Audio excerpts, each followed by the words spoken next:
The Fed15 podcast is presented by Serving Those Who Serve, a fiduciary, fee-based financial planning firm serving federal government employees and retirees all over the country. This podcast is for informational purposes only and is not intended to be taken as financial advice. All listeners should consult their personal advisors before taking any action. The opinions expressed by our host are their own and do not reflect the views, policies, or position of Raymond James. Securities are offered through Raymond James Financial Services, Inc., member FINRA SIPC. Investment advisory services are offered through Raymond James Financial Services Advisors, Inc. Serving Those Who Serve is not a registered broker-dealer and is independent of Raymond James Financial Services, Inc. And now, here are your hosts. Dan Sipe serves as a branch manager for Raymond James Financial Services and Serving Those Who Serve, and Katelyn Murray is a financial advisor through Raymond James Financial Services and Director of Advisory Services here at Serving Those Who Serve.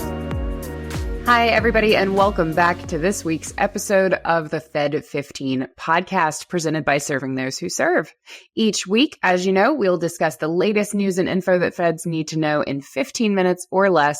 So whether you are a seasoned federal employee or whether you're just starting out in your career, Fed15 has got you covered. So grab your coffee, kick back, and we will tell you what you need to know but might have missed in the past week in the federal space. We are your hosts, Katelyn Murray, and I am rejoined by my tried and true original dynamic duo, Mr. Dan Sipe. It's great to have you back, Dan. Yeah. Had a week off. You and Chelsea, I heard, killed it. That means I'm now Mr. Irrelevant. So, Never. Happy to be able to come back. So, absolutely. Yeah. From here forward, I have one setting. Okay, because it's an Olympic year. And so we have the Paris Olympics kicks off July 26th. So through all of these months now, we will have the qualifiers in the various sports. And, for me, this is really a celebration of a lot of sports and activities that just don't get, mainstream pub during the year. And, especially track and field, which, as you know, I believe is the original sport. That obviously is a big deal in the Olympics. And people don't care about track and field any other time, are coming to work talking about, oh man, did you see so-and-so on the pole vault? Did you see how they muffed the handoff in the 4x1? It's like, where were you? There's track meets every spring, at your high schools and colleges. So Baby Bro's shifting over to baseball for the season, right? Is that correct? He is. He is shifting. Well, he's shifting over to baseball, and he also has been this past weekend. He actually went down to Macon for their spring football game, so that was kind of cool. So he's kind of getting used to that 7-hour drive, which is a lot for him because he's sort of a homebody. So that's kind of new territory for him for sure. I will say, as everybody, regular listeners probably know, Dan is the sports ball enthusiast. My brother is also a big sports guy, plays a lot of sports. He's kind of a multi-sport athlete. I am not sports oriented at all. And so when we were prepping to go live for the pod, Dan mentioned, the countdown to Paris. And I was like, are you going to Paris? Are you taking a vacation that I don't know about? Can I come on that vacation? Because I would love to count down to Paris. And he informed me that there's this whole global event happening in 3 months? Yes. That I was just blissfully unaware of. That's been going on for a few years. Oh yeah. They've had a couple, I hear, but I have to say I do. So even though I'm totally out of the loop, when I do notice that restaurants and, places with TVs when I'm out and about are playing the Olympics, it is always fun to watch. I like the Summer Olympics, I think, better than the Winter Olympics, just because I'm more of a summer person. But it is kind of exciting, as you were saying, Dan, to get exposed. Miss Mary would disagree with you on that because she's a winter gal? Oh, it's the figure skating. Oh, well, that's fair. She would watch that all year. That and curling. She's got a real thing for curling. Interesting. So My mom and I used to watch the figure skating ones, and we even went to a live event. I don't know if it was a qualifier or if it was just kind of like a local or regional like competition. But in Leesburg, we went to figure skating kind of competition and got to see that. And that was really cool to be there live. But outside of that, I like the swimming. I think it's just because I'm more of a summer outdoorsy person that I like to check in every now and again. So. Gotcha. So now I will be counting down to Paris too, Dan. Indeed. I will celebrate with a chocolate croissant. There you go. What's not to like? Yeah. So we got some interesting stuff this week. We're going to be talking about application errors that you should avoid with submitting your retirement package. And then Katelyn has some exciting news about sort of a final step of the implementation process of the TSP Modernization Act. And so that has to do with one of the real sticky points that's been knocking around out there. That's been a little bit of a pain for people. And that has to do with the 30-day rule. So let's go ahead and jump in on that. All right, folks, if you are about to prepare your retirement package, we've got 6 points that you need to remember. Hit up our website. Benefits Ben wrote a great article on it. I'll recap them for you here. Some of these you're going to roll your eyes when I say them. But as you are in mid-eye roll, please understand that if we've assembled these things, it's because somebody did it. And I know that would never be you, ever. You'd never get so busy that you make this mistake. Okay? Nevertheless. So, simple errors that can delay your retirement application and sort of move it over to the, hey, when we get to this pile. First one, sign your application and make sure your date and year are correct when you do it. Believe it or not, boom, that's going to kick it out. If you're Vera VSIP, include the documentation that shows you're eligible. Don't make them go looking for it. Okay, right there, have it. More is more, not less is more. More is more on these things. If you want to maintain, and you do, your FEHB coverage in retirement, have your documentation that shows you've had it for at least 5 years leading up to retirement. I will say on that one, make sure that you have had it for 5 years. Double check that. Check that before you get too tied in and wedded to that retirement date, because if you're short, it's going to have a big impact in retirement, especially if you were one of our feds that's retiring, prior to age 65. Yep. Major factor there. Then you're going to be crestfallen and blue. Yes. And the fixes for that are quite expensive. So. Yep. If you're going to want to hang on to FEGLI Basic, okay, either unreduced or reduced in retirement, okay, include your enrollment proof and relevant dates, because again, 5 years there. Document all of your civilian and military service periods. That's DD 214 form. Super important. And be sure to confirm your survivor benefit selection, if you're married, with a spousal consent if you are planning on less than full benefits.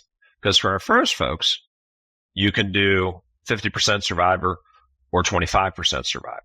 And there may be a reason why you're choosing one over the other. If you're going less than full, you're going to need spousal consent on that. And answer the court order question regardless of if it's applicable to you.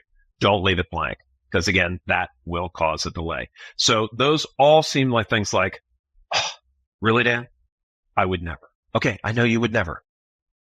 But share it with other people then, because they might. Yeah. We're putting this out there, and believe it or not, the reason we are putting these things up is because this is from our decades of experience. These are the number one things that cause a delay. So it's kind of like I remember when microwaves came in, and not too long after, they started putting stickers on them saying, don't put your dog in a microwave. I would never. But do you know why those things happen? Because somebody did. Yeah. You know? Yeah. And like, one of the things I remember on obscure laws, and I don't know if it's still in the books, but Katelyn, did you know that it is illegal to travel in the District of Columbia with an alligator in your trunk? I think I actually did know that, but it's because I've done like DC ghost tours before.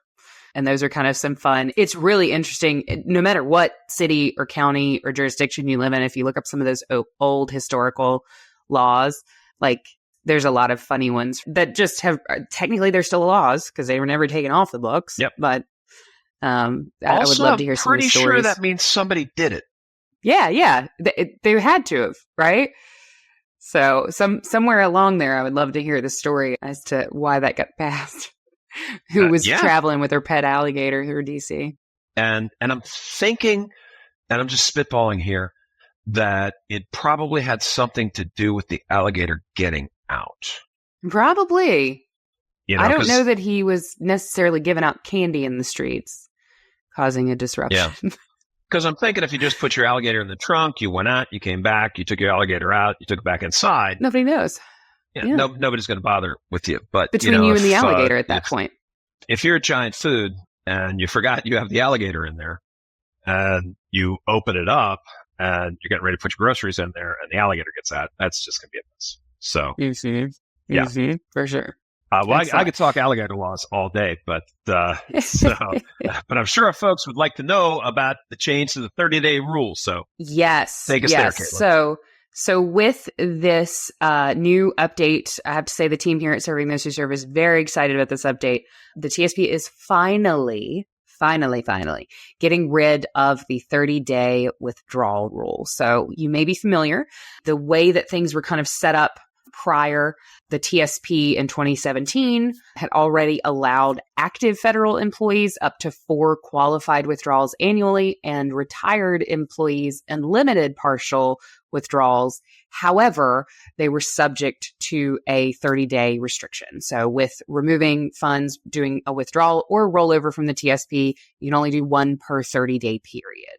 And this rule is kind of annoying in the sense that, if you're trying to do some sort of rollover process with your TSP, maybe you've retired and you decided, you're going to pull funds out of the TSP, put it into a traditional IRA or a Roth IRA, you have to be kind of mindful of that time frame if you're not doing a full rollover that, you don't violate that 30-day rule, because you can submit the request in some cases and then it just doesn't go anywhere. And you're like, what happened to that request? And then you log in and you see the little notification that it's not able to be processed. Same thing with retirees. And I think it's a bigger issue there where, you maybe you pull a certain amount out of your TSP each month, something comes up, you need to put a new roof on your sunroom. So you need to pull more money out.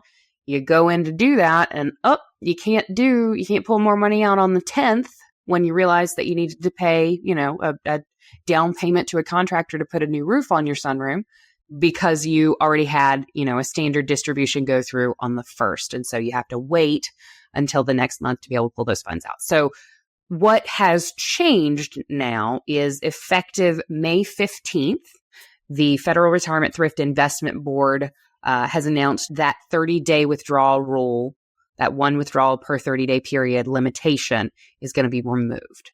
So again, that's going away May 15th. And the reason for this, the need for that 30-day rule was basically eliminated due to a transition to the new record keeping system, which happened back in June 2022. So that's what Dan was mentioning as far as this is kind of the one of the final pieces in that transition over to that new record keeping that began, again, summer of 22. And that transition basically replaced the paper-based processes that TSP was using for these distributions that needed that amount of lead time with online systems that are a lot quicker, and it eliminates the risk of duplicate withdrawal requests, because that was the real concern there. So starting May 15th, if you need to pull money out of your TSP twice within a 30-day period, you absolutely can. It makes the plan, in my opinion, more flexible, which is always a great thing for retirees. And, again, if you're looking at that rollover process, definitely makes things easier from that perspective as well. So that was definitely a positive improvement there for the TSP. Agree. Yeah.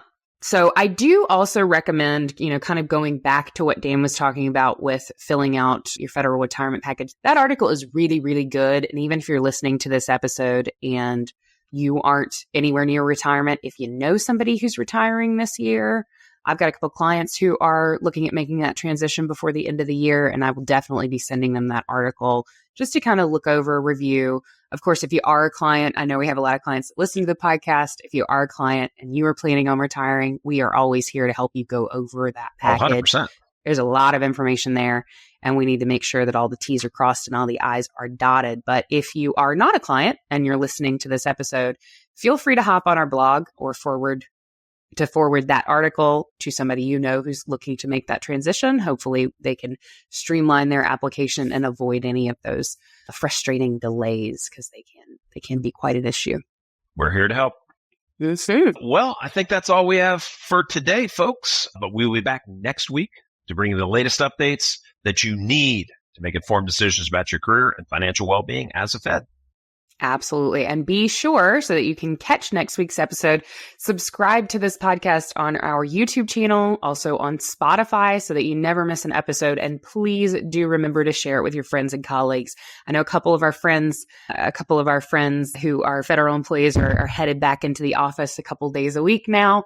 This podcast is the perfect thing to listen to on your commute on 495. So Indeed. Definitely sign up. Or on the metro wearing headphones. Or on the metro. Yeah. Yep. Or, play it loud and proud. No.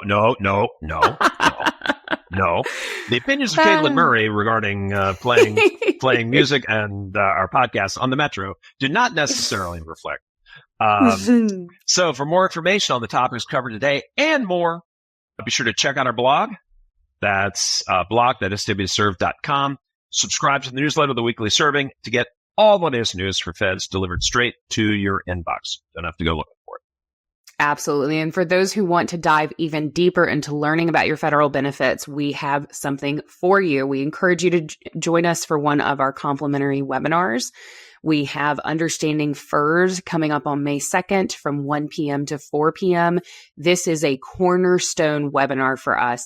If there's, one webinar that I would recommend, you to kind of start with, this is a great one to get started because it is a central piece for many of our Fed's benefits packages. We've also got FEGLI coming up on, our session on FEGLI coming up on May 8th. From 11 a.m. to 2 p.m. That is also a really great session, especially for understanding some of the nuances of the FEGLI program, because there are a lot of nuances there. I find that's one of the more commonly misunderstood kind of arms of federal benefits that aren't quite clear for a lot of folks. And of course, if you prefer a one-on-one approach, if you're saying, Katelyn, Dan, these webinars, it's a lot of time to invest. I just want somebody to sit down with me and talk through everything and really be kind of a partner in financial planning. Absolutely reach out to us at askstws@stwserve.com, and we can get you set up for a financial planning consultation. Absolutely. Happy to do it. So let's wrap it up. Thanks for listening to Fed15. I'm Dan Sipe. And I am Katelyn Murray. And we will see you next week. See you there.